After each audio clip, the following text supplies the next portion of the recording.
नमस्कार दोस्तों, welcome to my channel the corrective show, जहां एवरी संडे मैं लेकर आती हूं आपके लिए न्यूमरोलॉजी, एस्ट्रोलॉजी और कस्टमाइज्ड वास्तु से जुड़ी कुछ इंटरेस्टिंग और इन्फॉर्मेटिव वीडियोस। इसी को आगे बढ़ाते हुए आज बात करेंगे उन लोगों की पर्सनैलिटी ट्रेट्स के बारे में जिनका जन्म किसी भी साल के मार्च महीने में हुआ है। तो चलिए शुरू करते हैं। इनकी सबसे बड़ी खासियत तो ये है कि इन्हें हर चीज़ की गहरी समझ होती है, यानी एक ऐसा ज्ञान जो सिर्फ किताबी ना होकर रियल लाइफ में भी एग्जिस्ट करता है। दूसरे शब्दों में कहें तो ये लोग सहज ज्ञानी होते हैं। अक्सर आप इनके बात करने के तरीके को नोटिस करें तो पाएंगे कि जैसे कोई टीचर अपनी क्लास के स्टूडेंट्स को कुछ नया सिखाने की कोशिश कर रहा है। इनकी नॉलेज के सोर्सेज होते हैं ट्रैवलिंग, रिसर्च और दूसरे देशों के हिस्टोरिकल इवेंट्स। इनको आप ज़्यादातर अपने आसपास के लोगों की मदद करने के लिए हर संभव कोशिश करते हुए पाएंगे, लेकिन उसी समय इसके बिल्कुल अपोजिट ये अपने फ्यूचर को लेकर भी डीपली कंसर्न्ड होते हैं। ऊपरी तौर पर देखने पर ये आपको लालची नज़र आ सकते हैं, लेकिन इसकी असली वजह यह है कि इनको किसी दूसरे पर डिपेंडेंसी नहीं चाहिए, इसीलिए अपने पैसे को बचा कर रखने की हर संभव कोशिश करते हैं।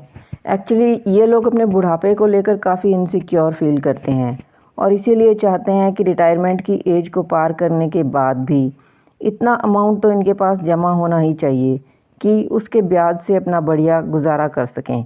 अगर इनको किसी काम के लिए पूरी तरह से कन्विंस कर लिया जाए तो उसके बाद उस काम को ये पूरी ईमानदारी से निभाते हैं, क्योंकि ये लोग सोसाइटी के लिए अपनी रिस्पॉन्सिबिलिटीज़ को अच्छे से समझते हैं और इसकी फुलफिलमेंट के लिए भी हर संभव कोशिश करते हैं। मार्च के महीने में पैदा हुए लोग क्रिएटिव और आर्टिस्टिक टैलेंट से भरपूर होते हैं, लेकिन इनके इस टैलेंट को निखार कर सबके सामने लाने के लिए हर समय मोटिवेशन की ज़रूरत रहती है। कभी कभी ये इस बात को लेकर भी डिप्रेस फील करने लगते हैं कि सब लोग इनके खिलाफ़ हैं और इनको एक्सप्लॉइट करना चाहते हैं।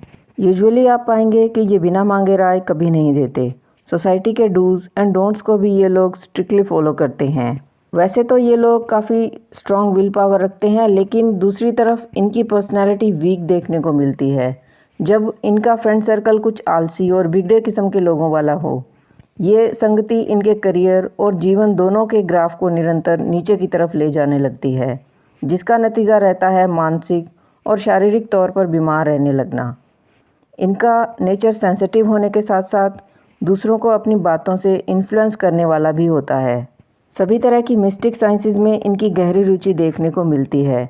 इसी कारण कुछ लोग इन्हें अंधविश्वासी भी मानने लगते हैं। समुद्री जीवों और समुद्र की गहराई में छिपे सीक्रेट्स को जानने में ये बहुत इंटरेस्टेड रहते हैं।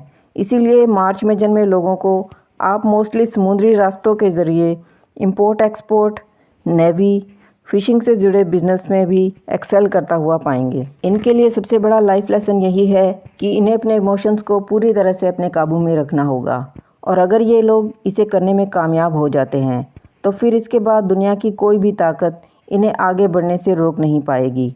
आप पाएंगे कि मार्च में पैदा हुए लोगों की दोस्ती उनके साथ बहुत गहरी रहती है जिनका जन्म या तो मार्च में ही हुआ है या फिर 21 जून से 20 जुलाई के बीच में हुआ है।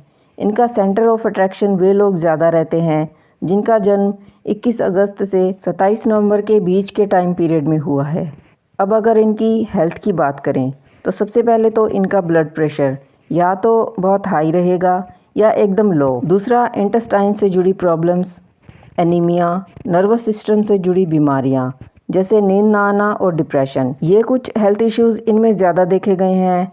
इनके लकी कलर्स की बात की जाए तो पर्पल, वॉयलेट और मैजेंटा इनके लिए बढ़िया रहेंगे। नीलम और पन्ना नाम के दोनों ही जेमस्टोन्स इनके लिए लकी हैं। तो फ्रेंड्स, इसी के साथ आज के लिए बस इतना ही। नेक्स्ट संडे फिर मिलेंगे और बात करेंगे अप्रैल में जन्मे लोगों की पर्सनैलिटी ट्रेट्स के बारे में। Till then take care and thanks for watching.